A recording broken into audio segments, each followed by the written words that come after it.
Jordskælv i 30 år. Dødstallet er foreløbig nået op på 150, mens 1500 er meldt kvæster. Internationale forskere har fundet spor af sprængstoffer i ruinerne af World Trade Center. I en ny videnskabelig artikel får det forskerne til at konkludere, at det formentlig ikke var sammenstødende med de to kaprede fly, der i 2001 fik World Trade-tårnene til at kollapse. Så vender vi blikket imod 9/11, det store angreb i New York. Det var nemlig formentlig ikke sammenstødet med de to kaprede fly, der i 2001 fik de to tvillingetårne til at kollapse. Det konkluderer i hvert fald en netop offentliggjort videnskabelig artikel. Internationale forskere har gjort fund af sprængstoffet nanotermit i ruinerne af de sammenstyrtede tårne, og sprængstoffet kan ikke stamme fra de to fly. Tværtimod tyder undersøgelserne på, at det formentlig i forvejen var anbragt i bygningerne, og der er altså tale om flere tons sprængstof. Niels Harrit, du har sammen med 8 andre forskere lavet den her artikel, hvor I konkluderer, at det formentlig var stoffet nanotermit, som forårsaget sammenstyrtningerne i de her bygninger. Hvad er nanotermit for en størrelse? Vi har fundet nanotermit i støvet fra sammenstyrtningen af World Trade Center. Vi siger ikke, at der kun blev brugt nanotermit. Men nanotermit, hvis jeg skal forklare, hvad det er, så den sidste del af ordet termit, det er en gammel opfindelse faktisk fra 1893, som er en blanding af aluminium og pulveriseret rust, som hvis det reagerer med hinanden, udvikler en enorm varme. Der dannes i reaktionen jern, som er 2500 grader varmt, og det kan man bruge til at svejse med, det har man gjort, det er meget nyttigt, men det kan også bruges til at smelte andet jern. Men i nanoteknologien, der bliver alting meget mindre. Så de her to pulver, som man lavede i 1893, er nu om dagen nogle bitte små partikler, som er blandet umådeligt godt med hinanden.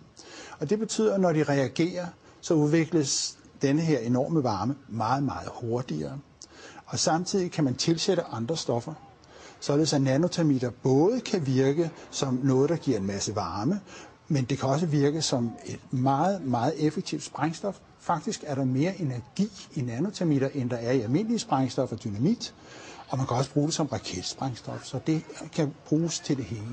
Jeg var inde og google på nanotermit, og der er faktisk ikke skrevet så forfærdeligt meget om det. Er det et bredt anerkendt videnskabeligt stof, som man opererer med, eller er det så nyt, at det er næsten ukendt for mange andre fagfolk?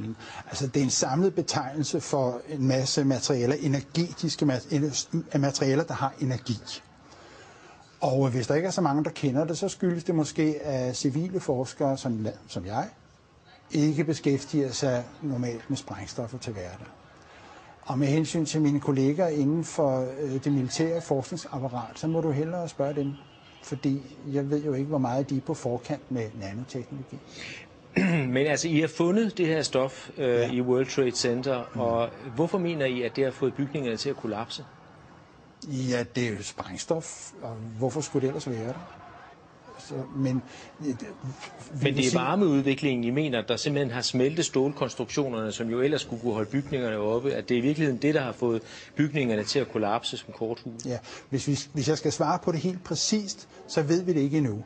Fordi det materiale, vi har fundet, har mulighed for både at fungere som sprængstof, som altså direkte slår tingene over, og det har mulighed for at smelte stålet. Sandsynligvis er der brugt begge slags. Altså det er min egen opfattelse af det, at der er en lang periode inden tårnene styrter sammen, hvor det for eksempel vælter med smeltet metal ud af det sydlige tårn flere minutter inden. Og det er et tegn på, at der er en proces inden selve sammenstyrtning, hvor man har svækket hele strukturen. Og så kommer der mere konventionelle, regulære sprængstoffer ind til de der. Selve sammenstyrtningssekvensen skal være enormt godt synkroniseret. Altså, det er jo en hel række sprængninger, som man kan se hele vejen ned, når tårnene styrter sammen. Hvor store mængder taler man om? Hvor meget skal der til?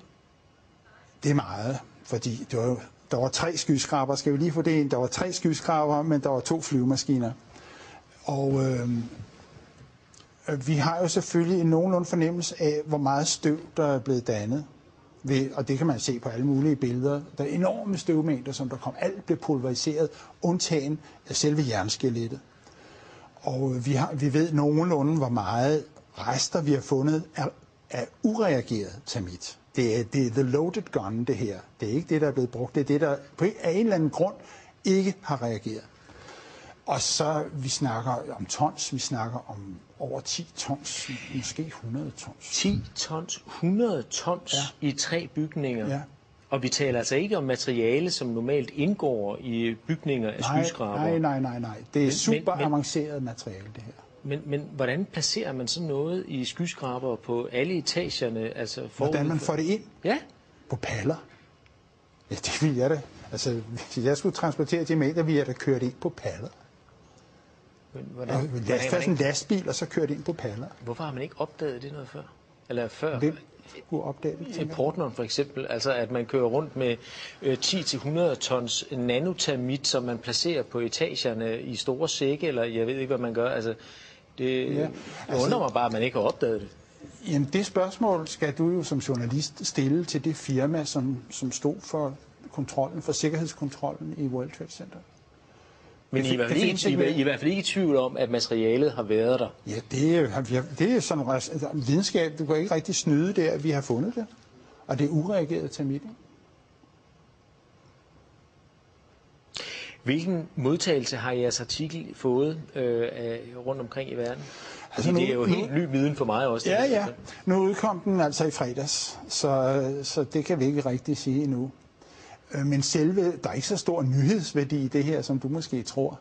Fordi at de 3 skyskrabere blev revet ned, det er der 100.000 vis af mennesker over hele verden, der ved. Fordi det har været krystalklart længe af mange andre grunde, end jeg kommer med her. Det her, det er kun det sidste søm i kisten. Altså, fordi, som sagt, det er ikke the smoking gun, det her, det er the loaded gun. Og antallet af mennesker, som indser, at World Trade Center bliver revet ned, de vokser med tusindvis om dagen. Det er ikke noget, du bare sådan kan stoppe, så det skal nok komme. Hvordan kan det være, at man ikke har opdaget, at der har været nanotermit i bygningerne tidligere? Altså, vi har jo snart 10-års jubilæum på terrorangrebet, og det kan jo egentlig undre, at man ikke har fundet det tidligere. Altså i støvet, mener du? Ja. Det blev fordi det er lidt tilfældigt, at der også er en, der kiggede på støvet i et mikroskop, og det er sådan nogle små røde chips, altså de største er 1 millimeter og ned efter. Så de allerstørste kan du se med det blotte øje, men langt de fleste af dem skal du altså have et mikroskop frem for at finde. Og så det var lidt et tilfælde, det er lidt over 2 år siden, at der var en, der opdagede det.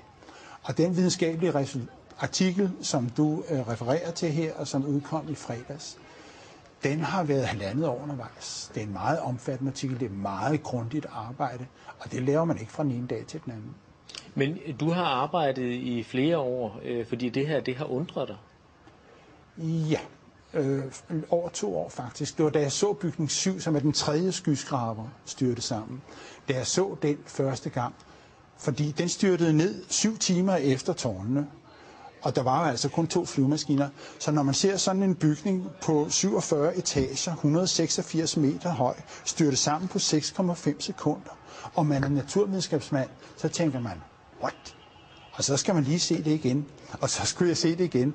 Og så trykkede jeg på knappen 10 gange, og munden røg længere og længere ned, fordi for det første havde jeg aldrig hørt om den bygning før, for det andet var der ikke nogen synlig grund til, at den skulle styre sammen på den måde. Den styrter fuldstændig sammen, så der ser den sådan på 6,5 sekunder. Og siden den dag har jeg ikke haft fri. Altså, lige siden 9/11, der har der jo været spekulationer fremme og konspirationsteorier.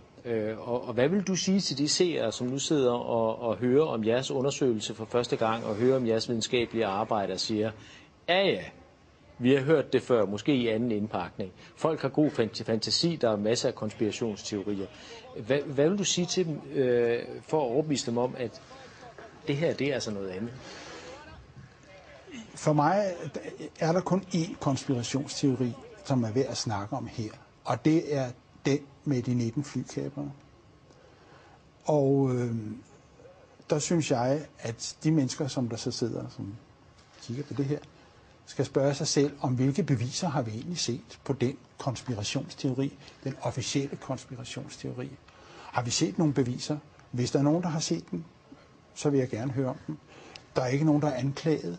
Der er ikke nogen, der er efterlyst. Så det eneste som konsekvens af det her, mener jeg, må være et krav om at få en ordentlig politimæssig efterforskning af terrorangrebet 9/11, fordi det er ikke sket. Den venter vi på, og vi håber, at vores resultater vil indgå som tekniske beviser, når den dag kommer. Niels Hareid, spændende. Tak fordi du kom.